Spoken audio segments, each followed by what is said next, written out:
and we're recording. So, hello everyone. Happy first weekend of the month. And today we are having Engineer Genesis Fabia. You may be familiar of him kasi nag-guest na natin sila a few months ago with their other business, yung Sire Technologies. They also produce LME essential oils and hydrosols, which I will be talking to my um, webinar next week with IFPA.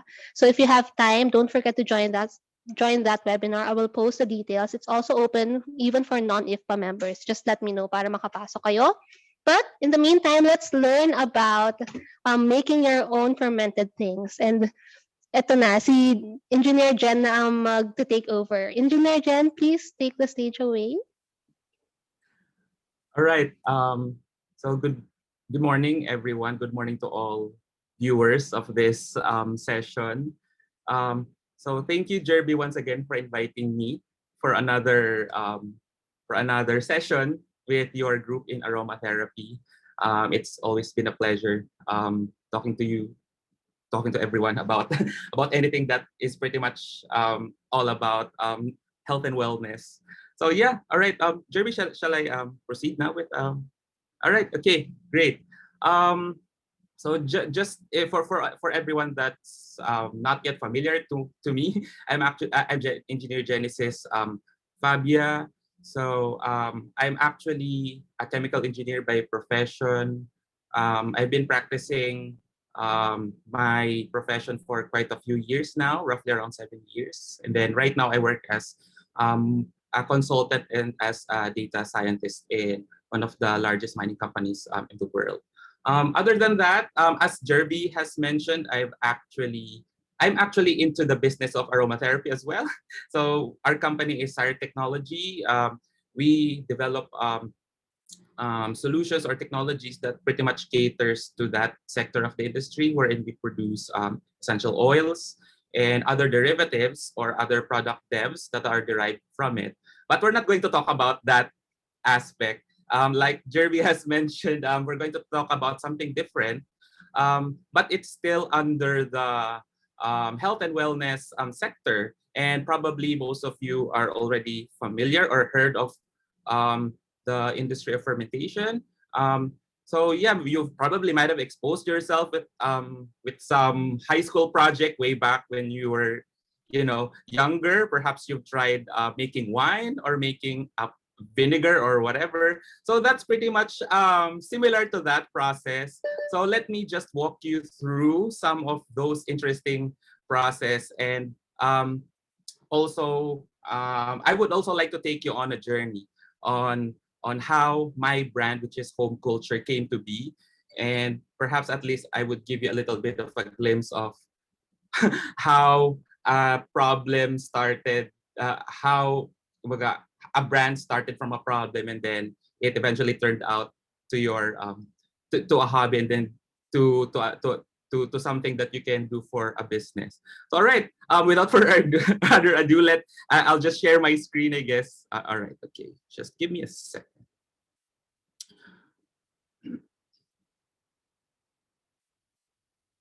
Okay,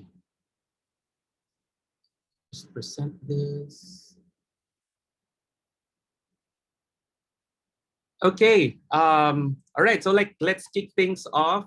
So I'm Engineer Jens once again. So you can just call me Jens. It's my nickname. All right. So let's kick things off. So I'm going to walk you through on my journey for a healthier lifestyle through fermentation. So let me just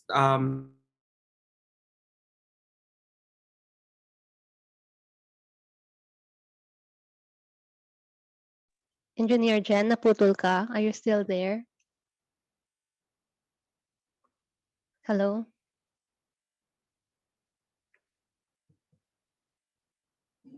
Jen. Engineer Jen, are you still there? If not, maybe ako na lang mag-share ng slides. Hold on, let me message him.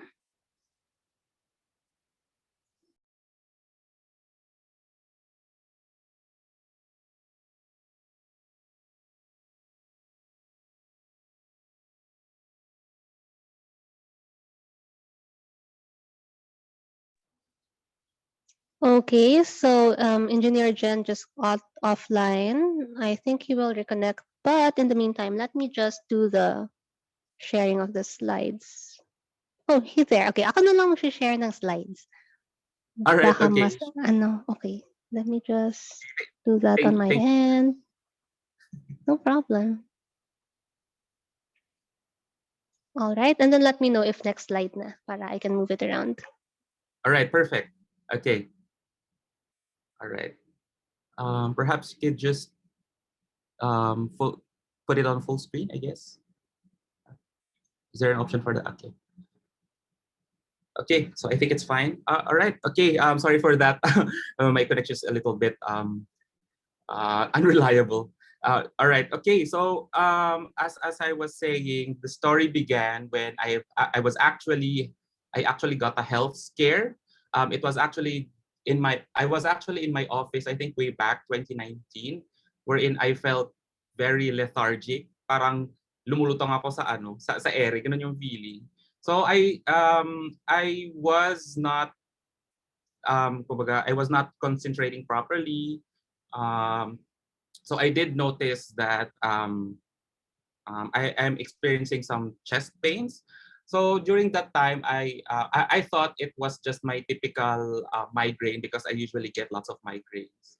Um, so I decided to actually go to the clinic and got myself get my blood pressure, and it turns out that I had elevated blood pressure during that time.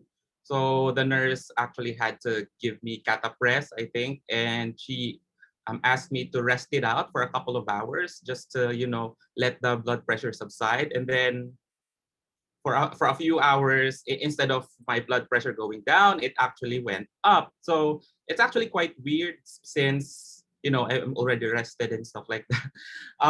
So yeah, they added a couple of they advised me to drink another set of this medicine, and then they advised me to rest it out, and then it actually did not improve. So I think my blood pressure already skyrocketed to around 190 over 120. So it's already very very alarming during that time. And then they just decided that it's really time for me to be rushed to the ER. And lucky for myself, I was actually working a few blocks away from St. Luke's in BGC. So they actually transported me there through a taxi, and it literally took less than 3 minutes for me to get there. So it's quite funny actually. And during that time, I was really not that panicky. Um, so one of my office mates actually escorted me to go to the emergency room and all those things. So I mean, as you would notice, everything turned out fine naman. I'm still here right in front of you guys. So um, so siguro to cut the story short, those moments in your life wherein nagkaroon ka ng life-changing events wherein you had to rethink all the good and the bad things that you've done over these past few years, and you wanted to um, be better at it, if I may say, or try to be. You realize that you only live once, you only have one life to live, so make the most out of it. So that's pretty much um, my motivation on a lot of things, to be quite honest. And one of the things that I did during that time, since it was a health scare, I had a health problem. So as I took it upon myself to actually um, to actually research on some of the things that I'm doing, that I should be doing, and be mindful of the things that I'm doing. Some of the things that I'm some of the things that the mga vices ganyan. So ano nga ba yun? Like for example, I actually drink alcohol. Mahilig ako sa mga matatabang pagkain. So yeah, I actually researched on how I should get rid of these vices, and one of those solutions that I realized was fermentation. So later on, I will be discussing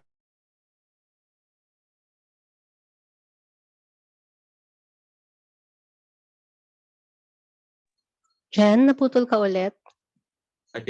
alcohol cravings, and so on. So can we go to the next slide, please? Okay. All right. So I was already into fermentation. So of course, as someone who's trying to take a deep dive into this field, I actually syempre sought after some of the benefits of fermentation, and of course um the obvious benefit of this is, of course, it has multiple health benefits. The fact that these ferments are made out of vegetables, out of healthy ingredients.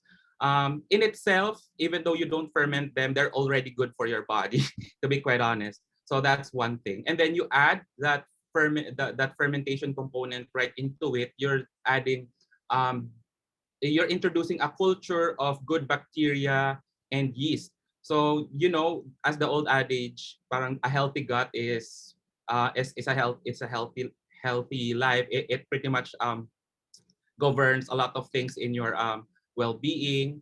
So it pretty much includes your antioxidant properties, antimicrobial. It boosts your immune system. It reduces other health risks.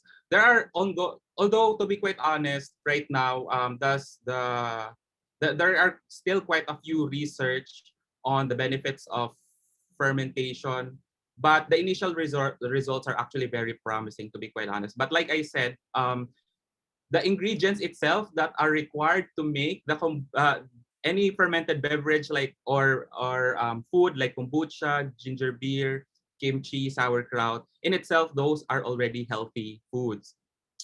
Another advantage or another benefit that I got from fermentation is food preservation. So actually, fermentation goes way back before Jesus Christ. The Chinese, the old some of the old civilizations like the Egyptians are already practicing um, preservation through fermentation. So actually, I whenever I have leftover vegetables at home, especially mga cabbages or mga pipino, I usually put them in a brine solution, and then that's it. It's already my food preservation because there are certain times na parang I just had to throw it all away, mainly because either sobra siya, hindi siya naubos. So it's really a good way on preserving your food, and it will cost you a lot of money as well. And then the third benefit that I'm really excited about is it tastes really good. Kasi to be quite honest, I'm really not a fan of vegetables. Um, I find it boring. I find it slimy. I find it unappealing. So when I actually discovered the process of fermentation and how you could pretty much influence the taste profile of these foods through the biological and chemical processes that's involved in this process. Ano siya? I mean, hindi ko parang na-amaze ako on how your typical vegetables can be kumbaga put on a higher level in when it comes to taste profile. So yun, I doon ako nahilig kumain ng mga cabbages, ng mga carrots, ng mga pickles kasi sobrang number one ayaw ko yung mga pickles eh. Pero when I started fermentation, doon naging medyo naging fancy na siya for me, and every sa diet ko lagi na siyang merong ganon. So for those of you who are actually not that very fond of vegetables and you wanted to spice things up, I suggest you ferment those vegetables na mga leftovers man yan or anything that vegetables that you need to put into your body. Try nyo i-ferment, and then you'll be surprised on how it really would taste good once you ferment it. And yun na yung parang magiging part ng diet mo. Yung kulang sa diet mo, yung fermented veggies na yung magpupuno nun. So yun, that's just one of the good examples of how fermentation can benefit your lifestyle. All right, we go to the next.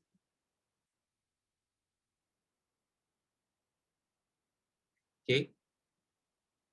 Uh,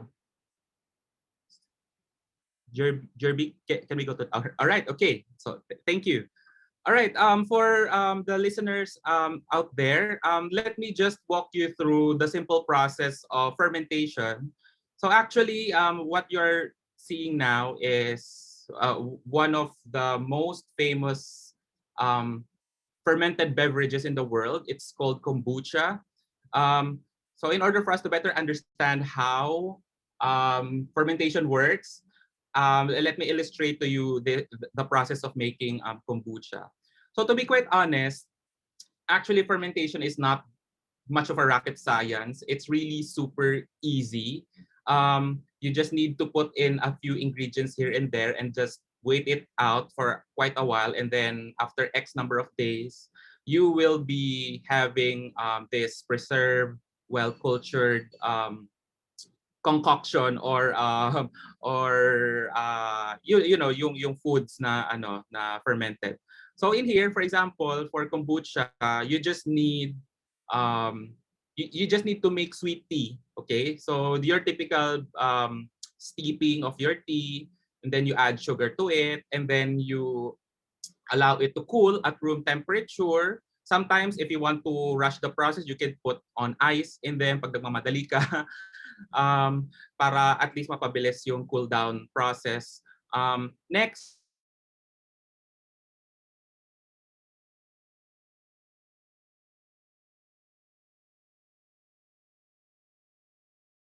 initiate the process of fermentation.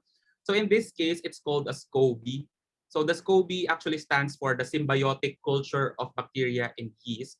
So these microorganisms would actually do the process of fermentation. And then after X number of days, um, you meron kang first fermentation process wherein your parang ano mo siya, ini-age mo siya well, and then after 2 or 3 weeks, you then proceed to your usual flavoring. So ini-infuse mo siya with different flavors.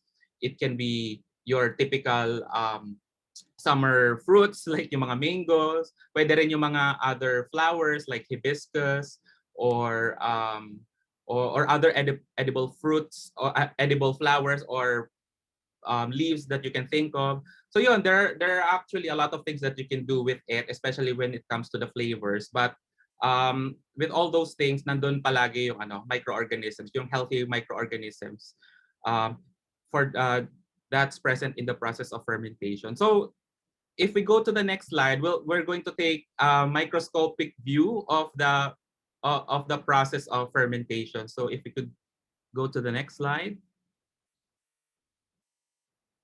All right, so how does the fermentation work? Okay, so like I said, I mentioned na for this example, we have kombucha. Like any other ferments, we have microorganisms that are actually responsible for your fermentation. So in this case, we have table sugar, we mix it with tea, and then we introduce SCOBY or the symbiotic culture bacteria in yeast. And then these microorganisms pretty much eats these sugars and converts them into energy for their growth. So in a way, yun yung pagkain nila, kaya sila dumadami. And of course, when they eat the sugar, it produces different byproducts like your cellulose, your gluconic acid, acetic acid, ethanol, and of course, in every fermentation, there's always carbon dioxide production. So this iba-iba siya ng metabolic process for every fermented beverage or fermented food kasi nag-iiba-iba siya ng ng type of enzyme or ng type of bacteria or yeast. But in principle, ano pa rin lang din naman siya. Parang it usually involves the breakdown of the simple sugars into these individual byproducts. And during that process, you will be producing lots of these good microorganisms. Then, pag in-ingest mo siya, yun na yun. Doon mo na nakukuha yung mga benefits on top of those healthy ingredients that you put into it, like yung tea, your veggies, and so on and so forth. So yun, ganun lang naman siya kasimple. All right, okay. So we go now to the next.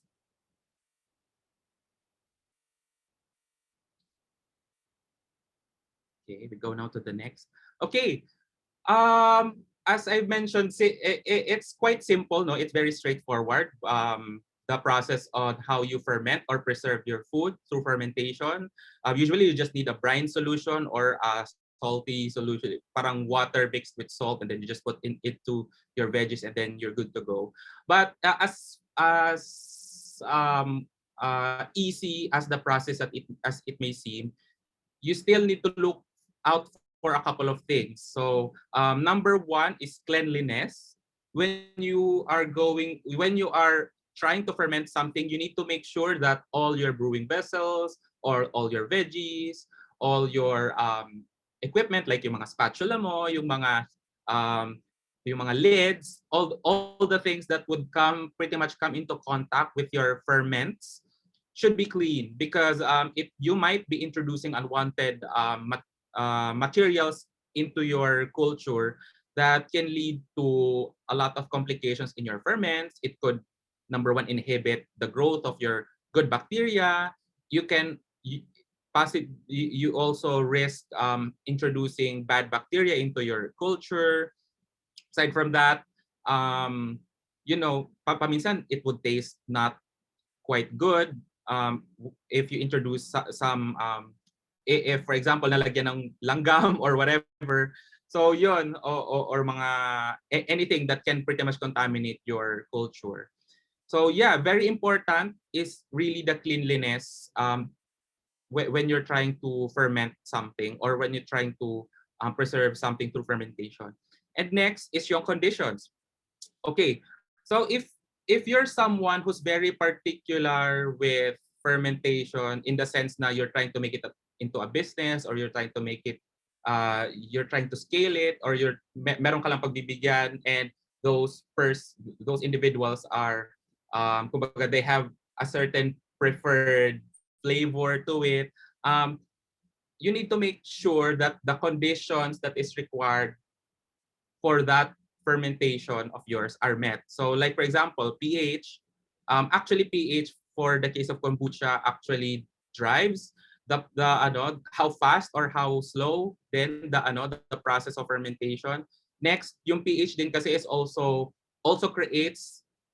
dictates rather the environment wherein ano ba yung magpe-prevail na growth. Would it be the good bacteria and bad bacteria? So for example, in this case, for kombucha, we actually need to have a low pH environment wherein yung mga lactic, yung mga acetobacter, yung mga good bacteria would prevail over those bad bacteria. So you really need to maintain that low amount of pH.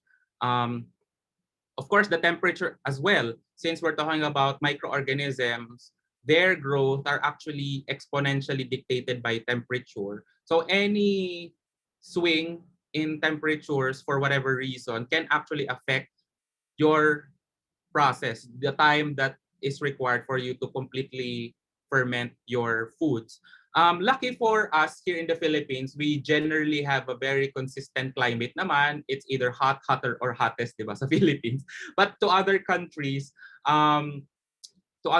they have winter, summer, ganyan. So in a way, they had to deal with those different seasons with different temperatures. So usually they have these heating pads for their ferments, or they store it in a place wherein the temperature is in a controlled manner. So yun, those are just some of the things that you should consider, especially when conditions, for the conditions of your ferments. And next is yung storage naman. Well, as I've mentioned kanina, the fermentation process usually involves the production of your byproducts. So those are your medyo ano sila, mga acids like yung mga acetic acid, and also you have production of carbon dioxide. Okay. So for the case of beverages, to be quite honest, you need to be mindful as well on how you store them. Knowing full well that you have these byproducts during the fermentation process. Kasi for example, acids don't like metal containers. So usually, magkakaroon siya ng reaction with these containers. So it affects not only the flavor of your ferments, but also the material itself kasi pwedeng mag-corrode siya because acid made into contact with metallic surfaces is not really that good. Next is yung issue with pressurization because especially if you have to store it in a closed container, eventually your microorganisms would multiply itself and then it would produce more CO2. So yun, magbibuild siya ng pressure and magbibuild ng pressure until the container can no longer handle that amount of pressure. So you will experience a couple of issues here and there. So let's go to the next slide.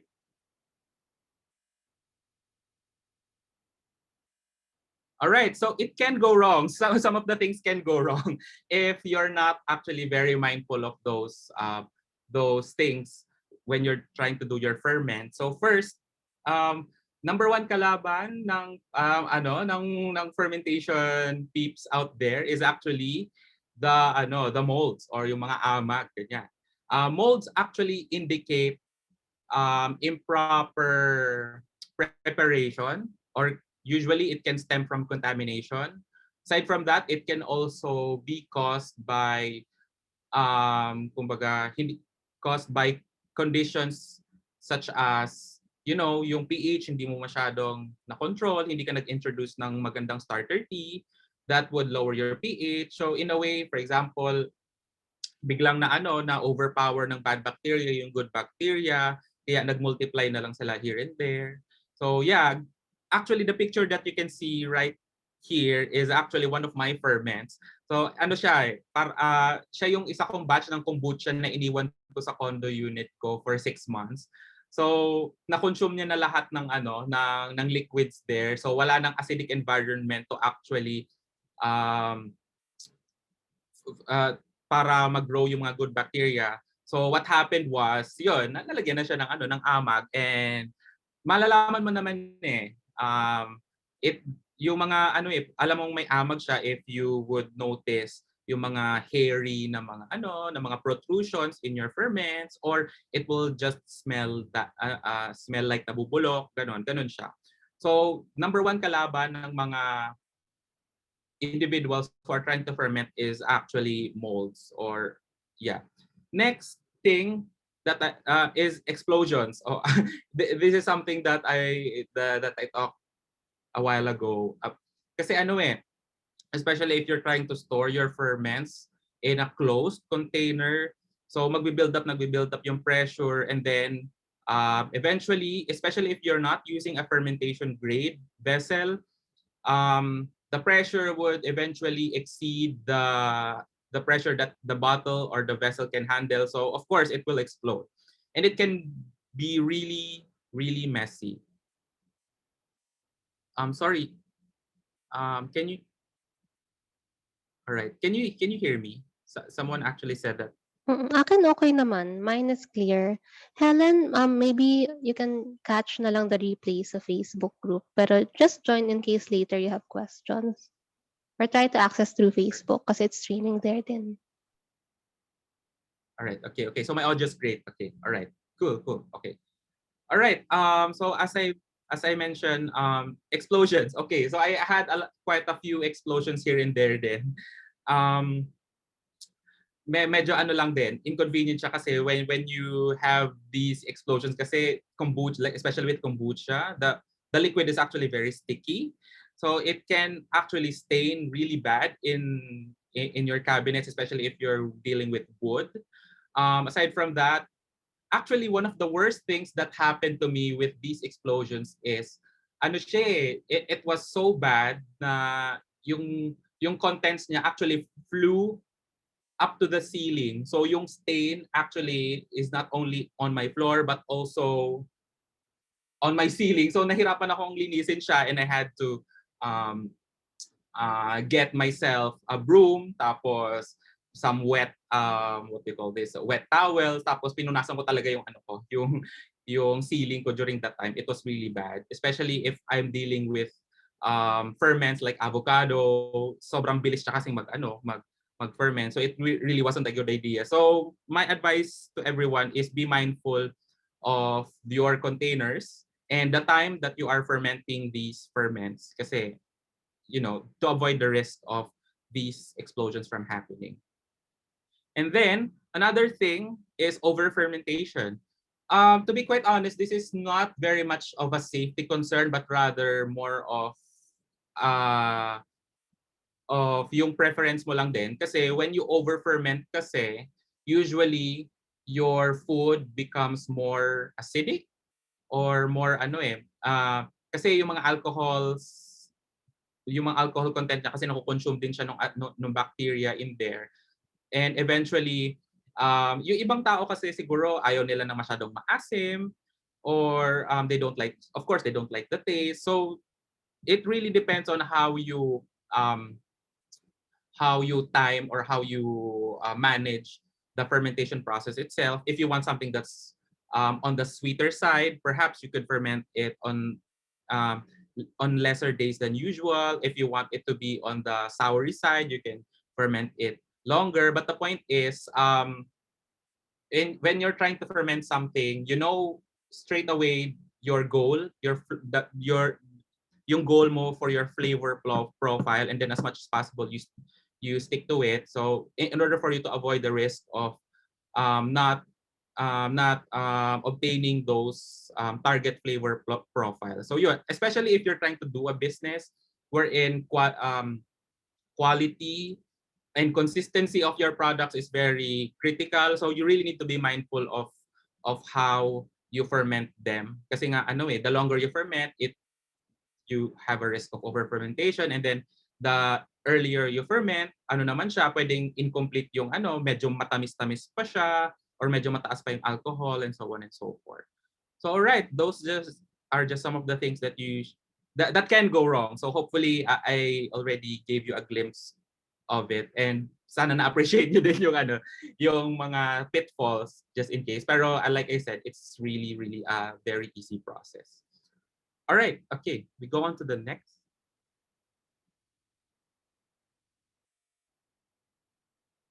Okay, so let me kumbaga let me share with you my journey on how I started my own hobby of fermentation. So actually, I started off with ginger beer. So, di ba, sabi ko kanina, mahilig akong uminom ng beer or mga alcohol. So, the first thing that I did is to search for any good replacement for beer. And that was, of course, no-brainer, ginger beer. Um, at first, I was actually, sabi ko, will this be as good as, the beer that I'm drinking, yung mga Sanmig, etc., etc. And to my surprise, it actually, anyway, this is just my opinion, pero to my surprise, I actually prefer ginger beer over any commercial beer that I'm drinking. Kasi siya, it has a different appeal to it, and at the same time, mahilig din kasi ako sa mga matatamis na beverages. So it's actually on the sweeter side then, and at the same time it has that kick that you get from the alcohol.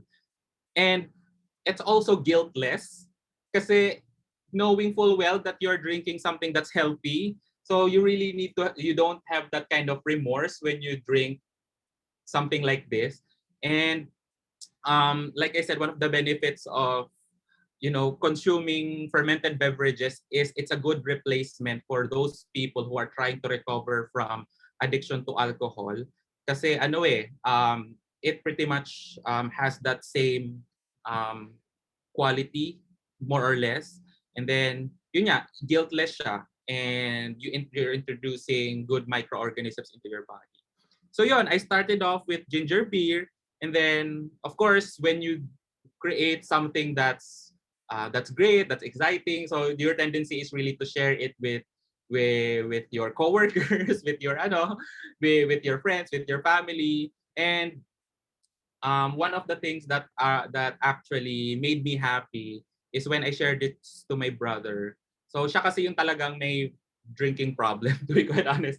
And hindi rin siya ganun ka healthy when it comes to his eating habits, or yung kung ano yung kinakain niya on a daily basis. So this actually helped him replace totally his cravings for soda, and I'm really happy that he's now trying to to improve his lifestyle through the ferments that I'm giving to him. O actually binibigyan ko lang siya ng ng mga products ko. Anyway, so next thing, of course, that next thing that I did was I explored a couple of fermented beverages. So in this case, I went to kombucha naman. So kombucha, ano naman siya, iba naman yung appeal niya. It's on medyo acidic yung yung flavor niya. But when you try to actually include infusions or flavors, ang dami mong magagawa sa kanya. Like for example, kombucha, actually pag nilagyan mo siya ng hibiscus, his hibiscus actually makes your kombucha taste like wine. Yung mga ganon. And aside from that, when you can also add ginger or lemon. Yun, pag nilagyan mo ng ganon yung kombucha mo, it resembles another type of drink naman.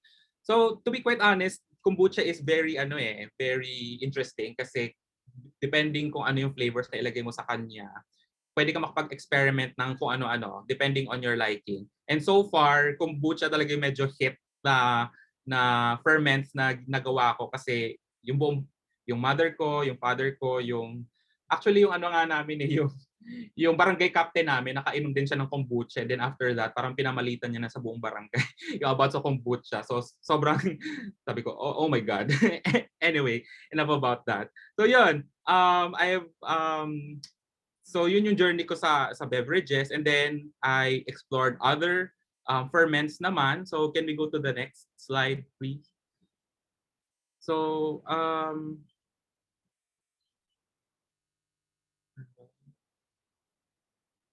okay, so I've further extended my my hobby um to cater to yung mga solid foods like kimchi. So mahilig kasi ako sa sangyupsal way before pa with my brother and uh with his wife. So I decided to make my own din naman. To be quite honest, medyo mahirap siya for me kasi ang daming ingredients na involved, tapos yung spiciness niya, yung process on how you dehydrate your napa cabbages, medyo laborious siya. Pero um, once you've established that the flavor that you like, very enjoyable siya. And it's also a communal activity, I think, in Korea.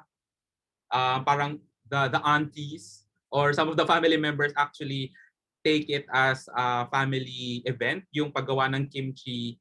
And right now, I actually make my kimchi with my mother, with my niece and nephew.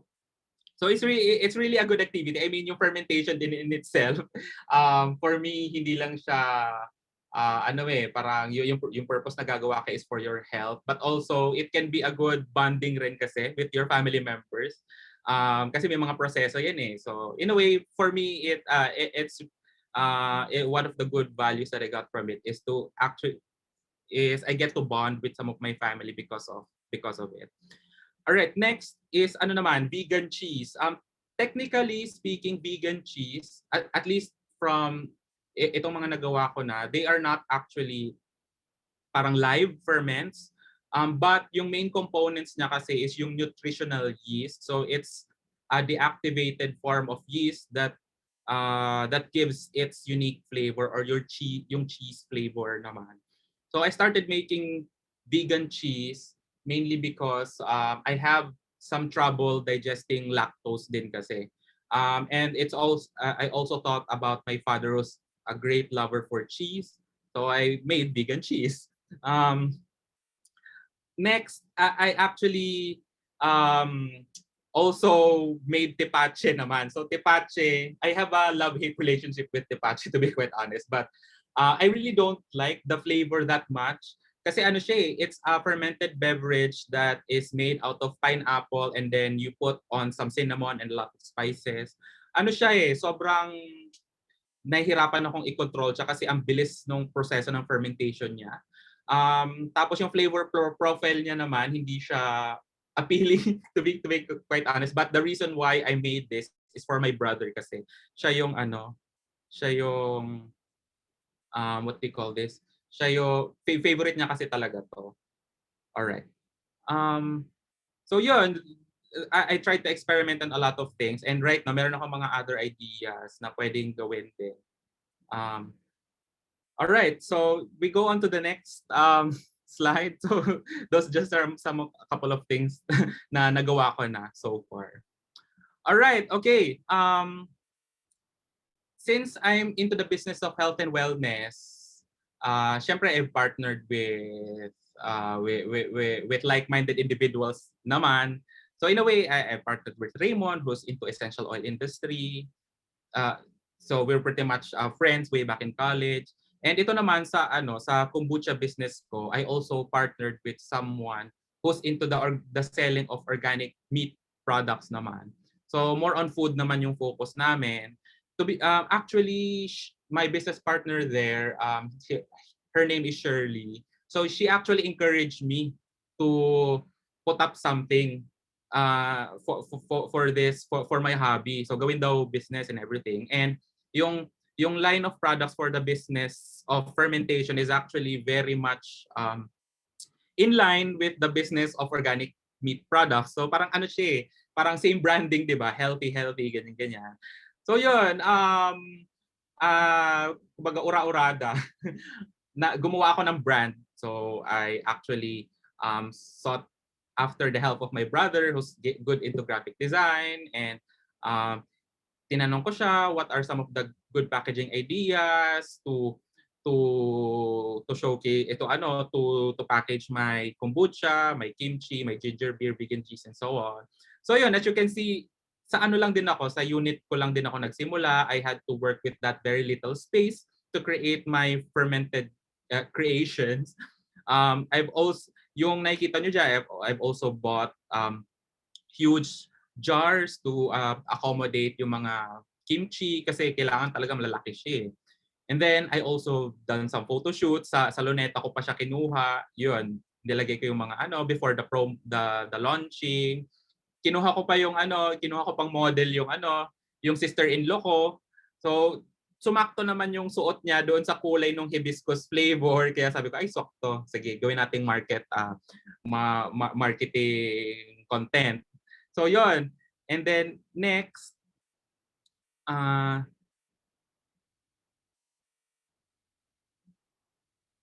right, we go to the next slide. Okay.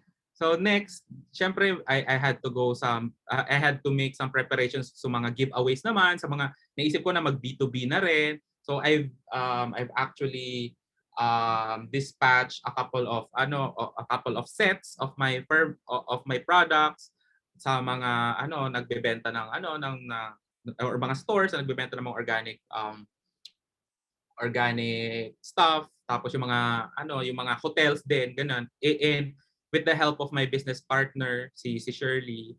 Tapos namigay rin ako sa mga sa mga office mates ko. And then during that time, nagkakaroon ako ng traction or market validation because there is this growing interest with healthy options or healthy choice of foods during that time.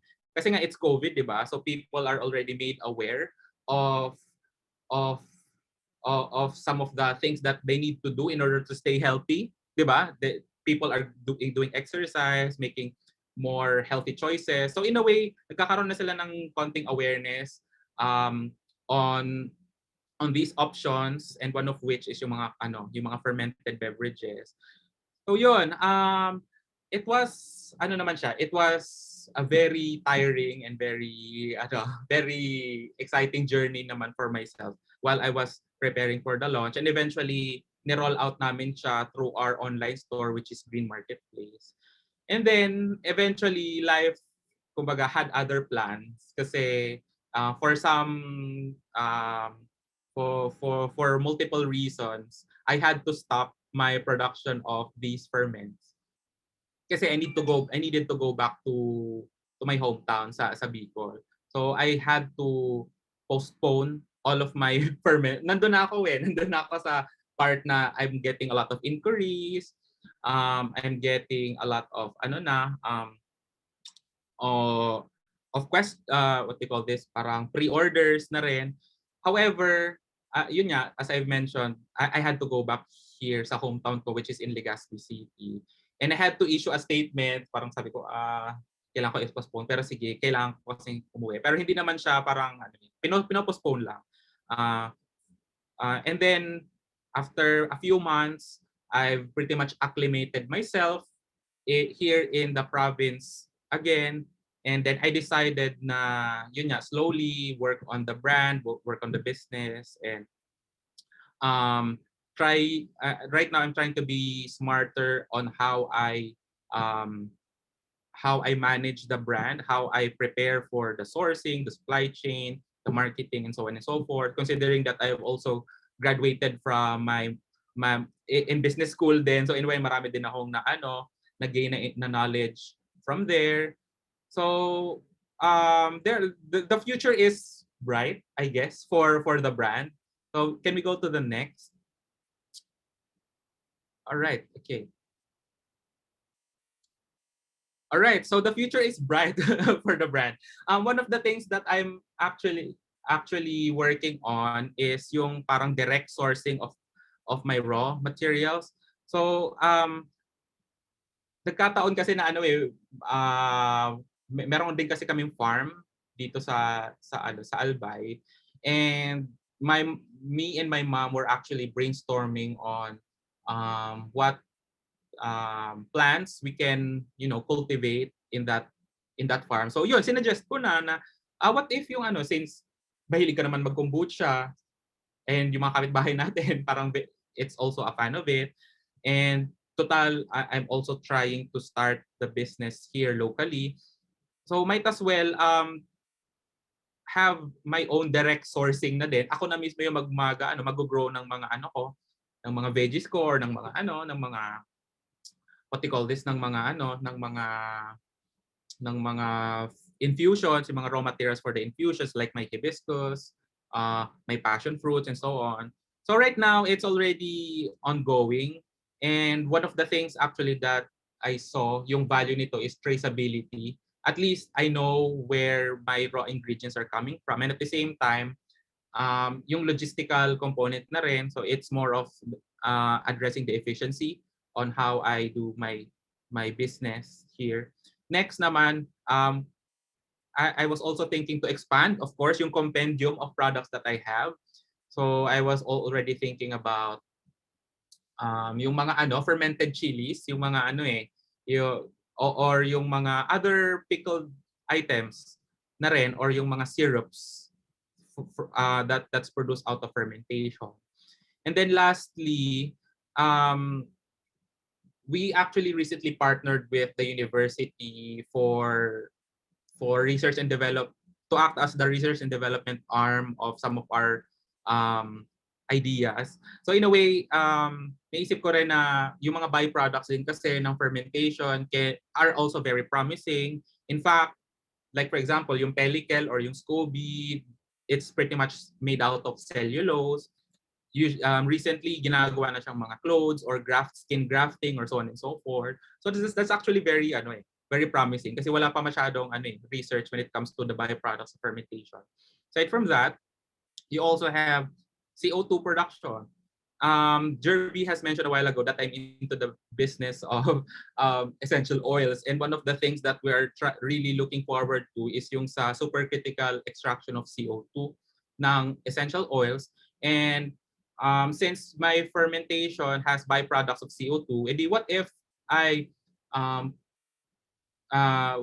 research on it, paano ma-recover yung mga CO2, and then eventually you refine your CO2 gases, and then eventually you use it as your medium for your supercritical CO2 extraction. So yung mga ganong ideas. And it's also a perfect time din kasi I am also here in the province. So in a way, yung medyo nakabuelo na ako, to be quite honest. So I'm not anymore constrained with my small unit for production. I already have the support of my family, and so on and so forth. So yun, so that's the future of the brand. And for those of you who are actually curious about it, we're going to have a soft launching, relaunching siguro late September, maayos lang yung yung parang mini lab namin dito sa Legazpi.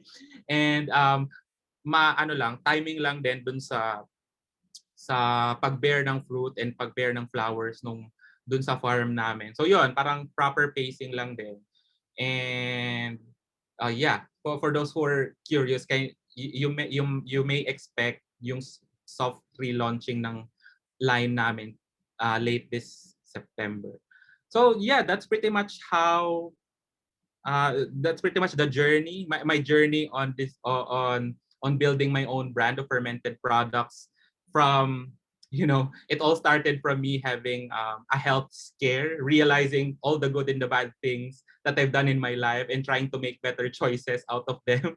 And then eventually trying to build my own brand out of that hobby, out of that passion, out of that motivation to be a better person altogether. So yun. So I think that's pretty much it. So can we go on to the next one? So yeah, that pretty much ends my presentation. So if you want to for those of you who want to contact me, ito yung details ko. So I have my phone number, my emails, pili na lang kayo diyan. Pero and then we have our website. It's yung nagki-carry ng brand namin is Green Marketplace. You can also add me in my personal FB and IG page. Yung website ko naman for Homeculture is already under construction. So since magso-soft launching naman kami, relaunching this September. So kindly expect na may mga baka ma-live na rin namin siya. So yun, thank you so much for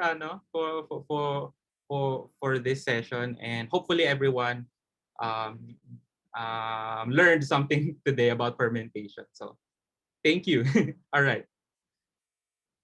Over to you, Jirbie. Perhaps some of our listeners have a couple of questions about it. I'm very much Ayan. happy to entertain them. All Yan. right. Thank you so much ulit, Engineer Jen, for your wonderful presentation. First, ako I have a few questions. So mauna na ako if shy pa kayo. But please turn on your video and audio if you want to ask any question or shoot it through the chat so I can just ask it for you. Okay, I had listed a few questions kasi I'm very interested about this topic. Matagal ko nang kinakatch si Engineer Jen for this. Eh. So I'm very happy na pinaunlakan mo kami today. All right. So my first question is, what kinds of produce have you tried fermenting, and what's the easiest among them? Ano yun din yung pinaka-challenging? All right. Okay. Easiest and challenging. Okay. Um, hmm. The easiest fermented item that I made was actually yung mga pickled items like sauerkraut or yung mga pickles. So actually ang kailangan mo lang doon is linisin mo lang ng maigi yung vegetable and then you put it in a brine solution and then that's it. Yun, that's the easiest. Yes, that's the easiest. Oo, brine, you just need a brine solution, garapon or container, and then you put the veggies in it. Okay, when it comes to the most difficult,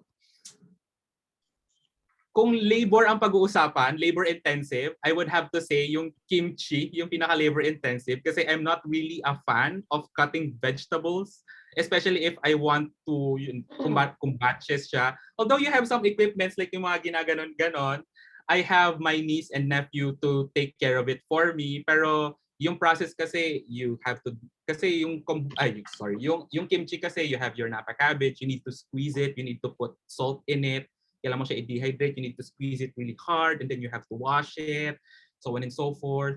So, yun. Tapos, you have to chop a lot of veggies, tapos i-combine mo pa siya, i-blender mo pa yung ginger with your chili powder, and so, ang daming process. It's very laborious. In terms of labor, ang pinaka-hassle is yung what they call this, yung kimchi. Pero when it comes to yung pagiging meticulous or yung controlled environment, so to speak, para sa akin yung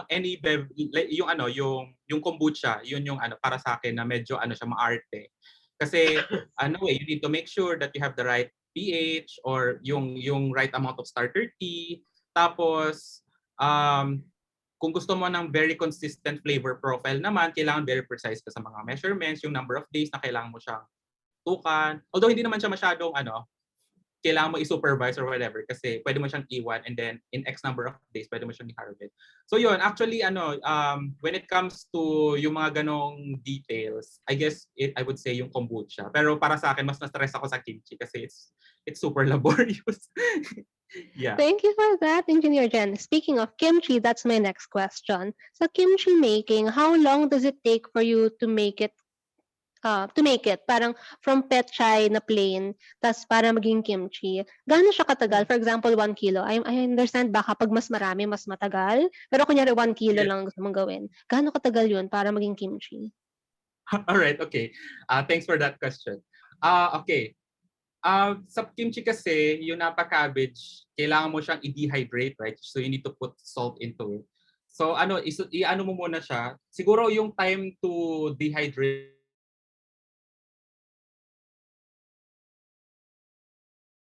Naghang ka, Engineer Jen. Yung time to dehydrate tapos naghang na. Are you back? Ayan. Sabi mo na yung ba? time na dehydrate tapos naghang na. Alright. Alright, okay. Okay na ba? Alright. So the time that you need to dehydrate that usually takes around 45 minutes to 1.5 hours.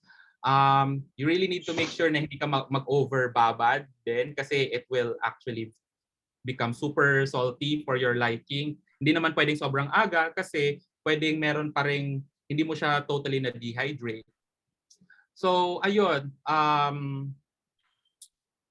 so that's already 45 minutes. Tapos kung wala ka pang katulong sa pag-chop, so kunwari sabihin natin na ikaw lang mag-isang gagawa, oh my God. Siguro mga sabi ko nga, wala naman akong special equipment to do all those things, yung pag-grate and so on. So perhaps, and also not that much of a foodie din kasi when it comes to meal prep din. So siguro mga another 45 minutes on top of the 45 to 1.5 So, hours. 1.5 And, hour na. so Paano? Gaano ilan na yun? katagal mo siya ibababad para maging kimchi? Months? Okay. So, 'di ba kunwari example na dehydrate mo na siya, tapos na mix mo na lahat ng components. You actually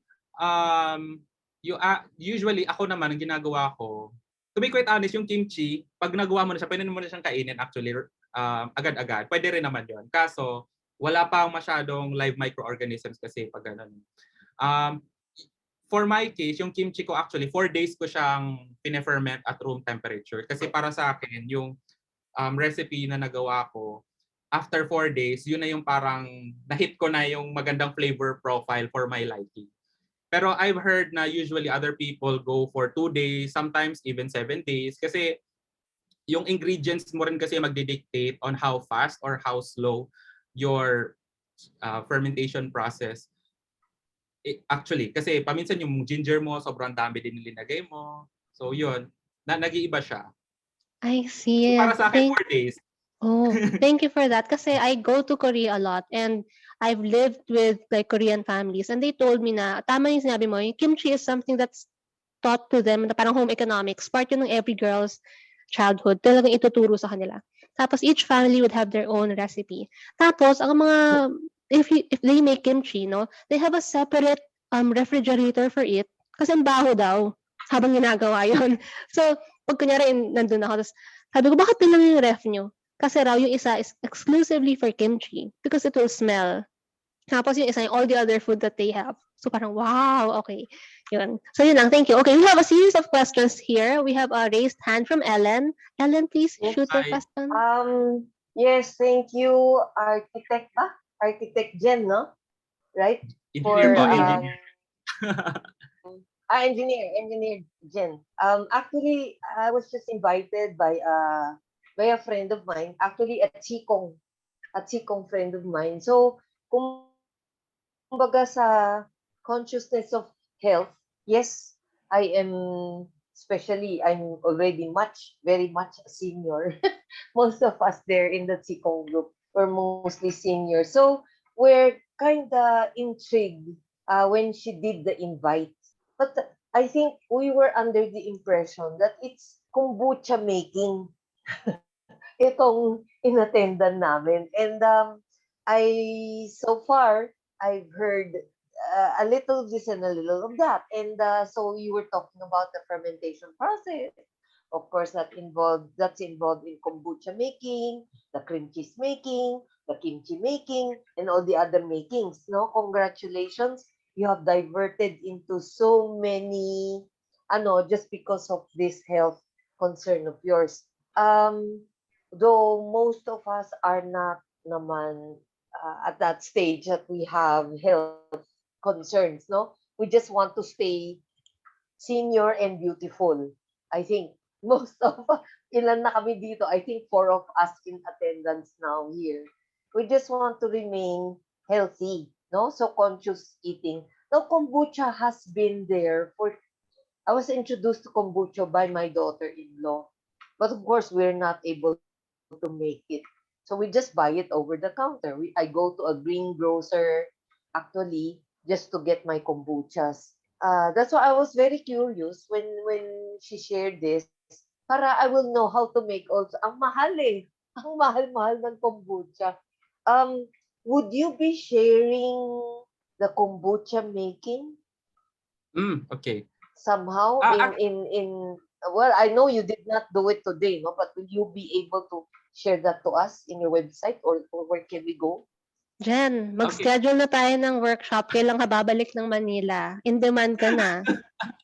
All right, okay. I think I need to talk with Jirbie about that siguro, no. Pero yeah, I'd be very glad to to t- to have a session, siguro a session on how to make one as well. Pero ano naman, there are different resources naman that's available there. Pero iba pa rin naman, no, kapag ikaw mismo yung gumagawa and so on and so forth. So yeah, I'll definitely mag-uusap na lang kami ni Jirbie on how to do it. But yeah, for sure, But I'll be glad currently, to share it. Engineer Jen, currently your products are being sold here in Metro Manila. Before, Are they, before, Jirbie? I think he was before. based here kasi So wala pa before. kaming, you're not marketing it currently. Not Kasi right available for now, people like Miss us. Ellen, nasa ano siya, Albay. So medyo spotty yung net niya ngayon kasi Yeah, but nandun siya, medyo malayo siya. But once that he takes a vacation here, matagal ko na rin siyang kino-convince na turuan tayong mag-kombucha making. And kombucha making is something you can't really do online. Mas maganda siya in person. And so I've been inviting him for a long time na, parang months na talaga. akala ko nga, today will be something like that. Ako pa You know yung what, Miss Ellen, it would be nag-convince sa so mga much friends ko, better. uy, attend tayo. It would be so much better kapag nasa harap na natin para when you go home, bit mo na yung kombucha na ginawa mo. And we will make it happen, don't you worry. We've had so much workshops in our group. We will inform you. Yung mga nag-sign up today, you will be the first to know kapag nandito na si Jen at tataliin ko siya talaga para magturo siya with us. Alright? But honestly, how meticulous is kombucha making? You were mentioning kanina, kimchi is medyo taxing kasi hiwa-hiwa dito, putol-putol doon. So you have a family affair or a gathering pa nga to help you do all the cuttings and the whatnots. Kombucha ba is likewise? All right, okay. Actually, ano naman in my experience in making kombucha, siyempre of course, eventually bumilis-bilis na rin naman ako when it comes to to creating kombucha. Um, siguro ang pinaka-laborious part for me is actually yung sa paglilinis. Kasi I am dealing with huge jars din kasi. And I really need to make sure that they are very much sterilized. Oo, so yun lang naman yung medyo ano doon. But like yung mga pagboboil ng tea, yung sweet tea, paglalagay ng culture. So it just requires precise measurements. And it's pretty much your typical mixing na din. And then you just leave it in whatever closet that you have, and then you just wait it out, and then you already have your kombucha. So for me, it's not that super laborious naman. So for perspective, no, I would like to add to Like, that. sige. I've been Sorry, offered na rin. Jirbie. Okay. Sorry. Uh-uh. Follow-up Wait, question lang, last na, practice. sige. Kunwari, gagawa ka ng, sige, a series of bottles. I'm sure, isang set. Siguro, magiging 6 yan. will it take one whole day? One whole day to Okay. make that? All right. Okay. In my experience, actually, when I tried, I usually make siguro 4, 8, 1. Siguro 4 gallons. Before I made 4 gallons of kombucha. It actually took me half a day to do it. Oo. Pero ako lang Mabilis mag-isa lang noon. pala. Ako lang mag-isa noon. So with the help of my niece and nephew, napabilis naman yung proseso kasi sila yung naglilinis, sila na yung naglalagay ng ng mga cultured or stuff like that. So yun, I had a lot of help. Now, especially Sige, now. sige. So mabilis lang. Mhm. So yun, I think that's also the reason why it's not smart to do it over online. Mas maganda kung group tayo and we will do it together. And since the time frame yun, half a day for a 4 gallon product, I think that's not so bad kasi how much yung 250 ml ng kombucha, 'di ba? That, Oo nga, ang mahal-mahal. exactly. Sulit yun. Inaantay ko lang talaga si Engineer Jen. And also, for perspective, a few years ago, meron nang lumapit sa akin na gusto magturo ng kombucha.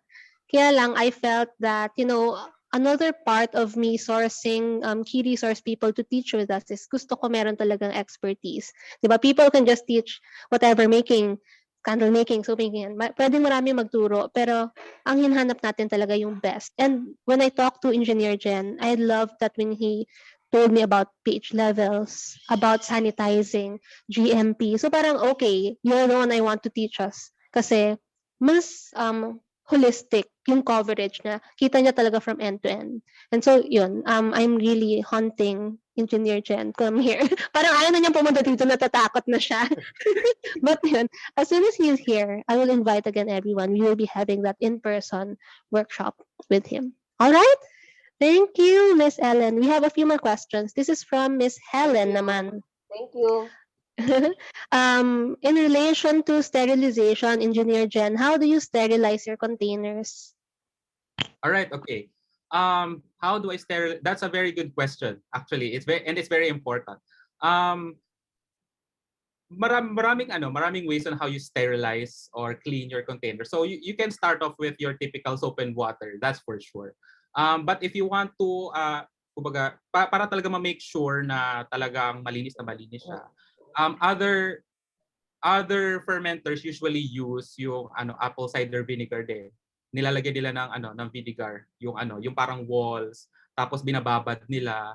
And then tapos yung iba iniinit din yung container. So personally, I use of course your typical soap and water, and then I also rinse it with hot water, tapos binababad ko rin siya. Yun, very important sa akin na binababad ko siya with hot water kasi sobrang prone talaga yung kombucha sa amag. Kaya yun, binababad ko siya sa mainit na tubig. And then quite recently, I have a friend who's actually making fermented chilies. Tapos he recommended me a solution na ginagamit to wash off yung mga bottle. So right now, hinid ko yung advice niya kasi yun yung isa sa mga parang gold standard when it comes to sterilizing your vessels. Kapag wala ka rin namang budget on that, kasi medyo may rin siya, medyo pricey din siya. Yung iba, sina-sun-dry nila. So the natural way of disinfecting your bottles is to really sun-dry them. So yung iba, actually, I think some of the fermenters develop certain anong tawag doon? Oven yata, parang sun-drying ovens na nilalagay nila yung mga bottles nila doon after they washed it off para ma-kill talaga naturally yung yung any pathogens or any unwanted microorganisms there. So yeah, those are some of the options, but usually your typical soap and water, ibababad mo siya into hot water and then you add another solution to really finish it off. Ika nga. So yun, ganun siya. Oh, I heard about this solution. I think this is from US, di ba? It's a US solution na ginagamit sa restaurants, parang food Yes. siya, industry. Uh-uh. Okay, somebody asked also, is it okay to steam the bottles instead of babad them, just like what you do with baby bottles? Or like ako, I use UV, yung UV sterilizer. I think that's okay. Yeah, yeah, Yeah, I know actually other fermenters who do that. Yung UV naman pretty much Mm. mimics yung sun drying actually. So yun, ganun din siya. It's the same process, different approach or different media. So pwede rin naman yun. Basta ang importante, yun nga, ma-wash off mo siya, tapos ma-dry mo siya ng maigi, tapos ma-sterile. Yun, ganun lang din. It's okay. It's okay to steam it. Wonderful. Another question from Helen. I make a kind of fermented fruit juice. It's also carbonated, but it's made without using a SCOBY or tea. Just Mm. water and fresh fruits. It's called probiotic or enzyme drink. Are you familiar with that, Engineer Jen? Ah, yung ingredients, what are the ingredients again? Parang fermentation siya ng fruit juice pero walang SCOBY. All right, okay. Mm. Right. Actually, it makes sense kasi to be quite honest, yung mga raw materials mo, like yung mga veggies and everything, kasi naturally occurring naman kasi yung mga yung mga good bacteria na yan sa nature. So kahit naiwan mo siya, wag mo lagyan ng SCOBY. Like for example, ginger. Ginger kasi siya, yung sa ginger beer kasi yung naturally occurring na bacteria that's present in there. Parang yun na rin yung in a way SCOBY mo. So other plant materials or fruits also have those specific microorganisms na once you leave it there, siya.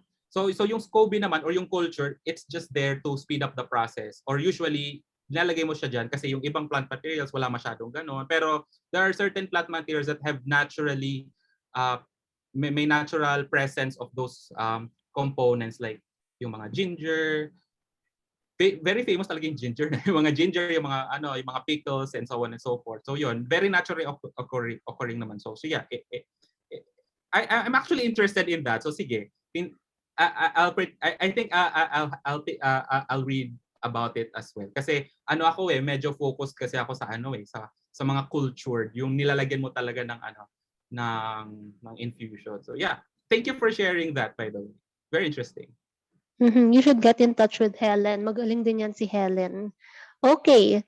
No, a Taiwanese lady taught us now how to make it. Taught her how to make it. Want me to show it now? Oh, sige, game. Okay, yan. Go, Helen, please. That would be very interesting. Hi!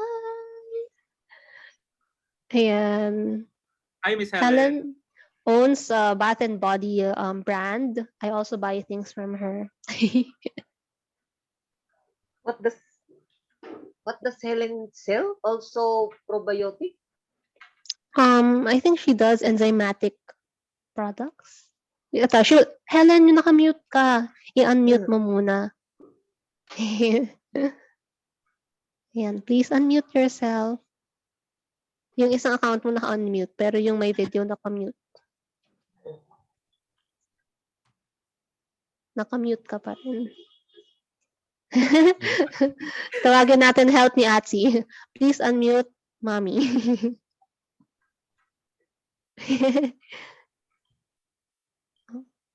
Press unmute. Hi. Ayan, thank you so much. So Helen does There. also Sorry. probiotics? Is that Okay. it? Ito, she will explain. Hi. This is what I do. It's this is dragon fruit, red dragon fruit, and this is the white dragon fruit. I just do this for myself and for my friends. But let me show you. Christine, how do I make this stand? How do I make this stand? There. There. It's actually there. Similar to kombucha. There. Oo nga. Tapos, Sorry, to may mga kombucha. parang cloudy strains of, those are still probiotics, right? Yeah. Well, I guess. Kasi I didn't strain it. I just strained the big bits of fruit out and then have it. Actually, this is fermented for 4 days, and it's cut up fruits and then with white sugar and then with water. It's placed in a bucket and then mixed twice a day, once in the morning, once at night, and then it ferments. just naturally without adding yeast or anything. Yeah. Some fruits parang they ferment more faster than the other fruits. I've tried it with apples, and I've tried it with peaches and nectarine, different flavors, different colors. And bignay, I've been using bignay, also Filipino fruits, like hawthorn. I don't know what they call it in Filipino. Yeah. So anyway, yeah, it's very interesting. And medyo alcoholic a little. I don't know what's the content, probably 3 to 5%. Anyway, yeah. Thank May mas you. masaya pala yung ginagawa ni Helen. May konting buzz. No? Yeah. Thank you for sharing, Miss Thank you Helen. for sharing. Thank you Awesome. for sharing. Yes. By the way, andito rin pala, actually have a piece of my kombucha here. So yun, since sharing na rin lang naman. So Anong base ininom ko na niyan? siya. Anong base It's niyan, actually, Engineer Jen? I've been experimenting with this flavor. It's actually ginger infused with blue turnip. So yun. Wow. Mm-mm.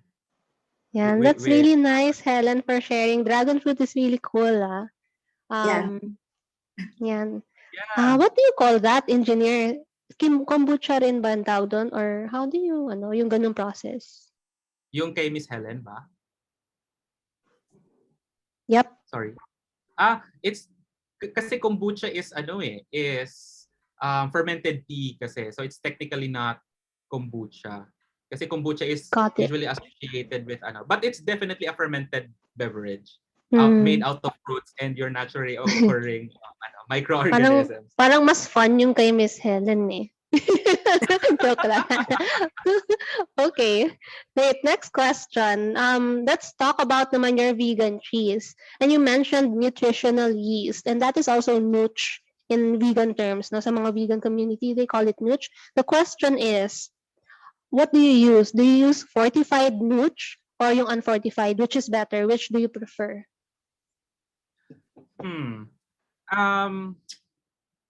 I think I'm actually using a different brand. Pero hindi siya wala siyang specificity when it comes to that. So I do think I need to check on it first para lang at least ma-compare ko. So yeah, to be quite honest, hindi ako very particular sa sa kung ano man 'yon. Basta I just stick to this specific brand ng nutritional yeast kasi yun yung nag-appeal sa sa akin and to my family members as well. So yeah. I see. Thank you so much for that. Any other questions from anyone here online? Yan. Nako, thank you so much, Helen, for sharing. That's really nice. Anyone else? Meron pa bang may question? Ma'am Ellen, do you have any? Follow up Yes, lang. Follow yes, up. please. Since, the main, supposedly was kombucha, no? I've always been intrigued by kombucha. Okay? So technically, it's just, what is it? Well, ginugol ko pa nga eh. Di ba? Gelatinous mass of symbiotic bacteria. Genetic, generic name niya. So it's a kind of bacteria. So we know naman bacteria are good. If we make use of them properly, di ba? Grown to produce a fermented beverage. So technically, saan ba kinukuha itong bacteria? Kasi I cannot yata wait for Engineer Jen to come pa to Manila. Kasi my daughter-in-law and I are so curious. We'd really like to start doing something na. So ito ba, binibili ba itong, symbiotic bacteria? It's scientifically known as Acetobacter psilocybe and yeast. Of course, yeast, we know naman so many kinds of yeast. While you are not yet coming over, Sir Jen, baka naman pwede mo kami ma-recommenda kung ano-ano na ba yung mag-practice na kami. By the time you come, hindi naman kami masyadong lost or at least we would have questions already. Nag-experimental na kami on our own, saan kami pumalpak, ba't kami pumalpak. at least we can throw this pre-arrival ni Jen. Alam na praktisan namin kumbaga. Si Helen praktisado na eh. Oh. Yun lang. Okay. Yeah. All right. Very interesting. Actually, just to answer, yeah, thank you for that, Miss Ellen. Actually, to answer your question on where you could purchase parang that culture, right? Actually, you just need to buy uh, a kombucha na unflavored na yung plain kombucha lang na hindi pasteurized. So that's already enough for you to that's already enough to yun yung parang culture mo eh. Parang that's already enough as a source of culture. Tapos you just make a sweet tea, tapos yung nabili mong kombucha na plain, yun na yung pwede mong ilagay doon sa mo, sa gusto mong i-ferment actually. You just need to make sure that number one, kung saan ka bibili, siya, dapat unflavored siya. Tapos personally, dapat siya, one of my requirements as well is dapat yung sugar na ginamit in making that starter tea is actually refined sugar, hindi yung mga brown sugar or muscovado or something. So yun. So actually yung naman, yung culture, mabibili mo siya basta kailangan mo lang marami naman actually. I think sa Shopee meron din nagbibili ng starter, na nagbebenta rather ng starter tea. Oo nga, I remember kasi I also learned how to make my own yogurt. So parang ganun lang din naman siya. Parang meron kang 1 bottle of it na parang ihahawa mo, parang ganun yata. But anyway, I wanna wait for Engineer Jen kasi para we can make it from scratch. Mahirap kasi if we're dependent on other external sources. Ayan. So any other questions? Thank you. Alam ko Thank you, si Jen. Thank you, Jen. Yes, Miss Helen. Question. Are you familiar with kefir? Yes. Yeah. One time kasi, I was making milk kefir years and years ago, and then dumami until my kids said, no, we're not gonna drink anymore. So I stopped making and namatay na. And then a few years ago, someone gave me some more, and I just made it into water kefir na lang, and I put apple juice and sometimes buko juice, sometimes sweet water lang to make the kefir water. And then nagsawa na rin, so it was left in the fridge for a long time. I just put apple juice, Mott's apple juice in it. And then over a few months, I noticed it developed the skin over it that looked like the SCOBY of kombucha. Is that pwedeng gamitin for kombucha? I never tried actually making kombucha kasi I found it kind of mabusisi kasi you have to do the first ferment the tea, then you have to let it ferment a few days, then you do the second ferment with the fruits. So I didn't do that anymore. Tsaka I didn't like the caffeine kasi I felt too much caffeine. So yan na ba yung SCOBY that I can use for kombucha if I decide to make? Iba ba yun? Actually, Miss Helen, you can still, I think, kasi kefir is in itself a culture, di ba? Parang may live microorganisms na siya here and there. But if we are going to make yung parang legit na kombucha, I would actually discourage you from doing it, mainly because yung kefir kasi, it has different sets of live microorganisms din kasi. So eventually, it would not in a way compare exactly to the SCOBY or the culture from a real kombucha. So pwedeng yung fermentation mo is different, fermenting time is different, yung flavor profile is different. So to be quite honest, I haven't actually heard someone do get a starter or a culture from kefir and use it for their quote-unquote sweet tea to make kombucha. So yeah, yun lang siguro I think yung nakikita kong risk. It might not be exactly what you're hoping for kasi nga iba siya ng sets of microorganisms sa kefir as compared to kombucha. So yun. But technically speaking, you can do it, but I'm not quite sure if you will get the exact same results out of it. Sige. Kasi kumapal ng kumapal eh. It's like about this thick na in different layers. The SCOBY that came out. So, okay. Yep. Yeah, Thank you. yun lang naman yung advice ko on that. You might get different results, but definitely it might spark, fermentation process itself. Right. Okay. Thank you. All right. So I guess that's all for today. Anybody else who has a question? Overtime na tayo. Kung wala na, kung meron kayong personal questions kay Engineer Jen, I will put his contact details and his social media on the post on our group. For those of you who are not familiar, our group is actually Alliance of the Philippine Aromatherapists. So we have a lot of webinars there uploaded then for free if you want to review and look back on some of our other live casts. We do this every first weekend of the month. So thank you so much for joining us today. Stay tuned for Engineer Jen's in-person workshop.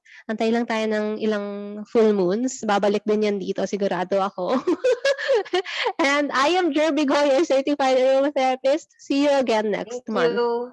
Thank you. Thank Bye. you. Thank you all. Thank you. Thank you. Thank you. Have a great day.